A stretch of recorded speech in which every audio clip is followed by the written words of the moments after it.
ప్రణయ కథ పాత్రలు శివంఖిల సన్నీ కథ. అఖిల అందమైన అమ్మాయి. ఆమెకు బాగా చదవడం, స్నేహితులతో గడపడం ఇష్టం.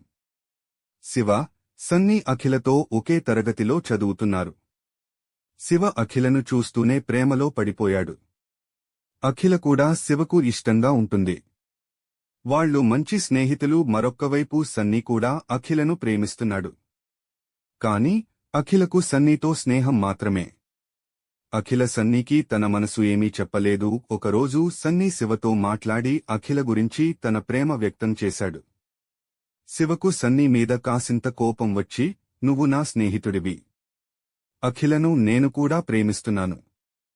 మనం ఇలాంటి విషయాల్లో తగవులు పడకుండా ఆమె నిర్ణయం తీసుకోనివ్వాలి అని అన్నాడు. మరో రోజు శివ, సన్నీ ఇద్దరూ అఖిలను కలుసుకుని తామిద్దరూ ఆమెను ప్రేమిస్తున్నట్లు చెప్పారు.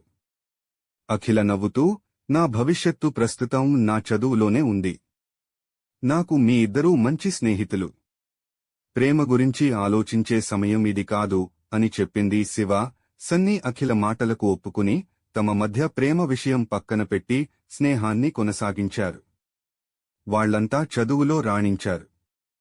ఈ విధంగా అఖిల తన జీవితంలో స్నేహితుల ప్రేమను, మర్యాదను నిలబెట్టుకుంది.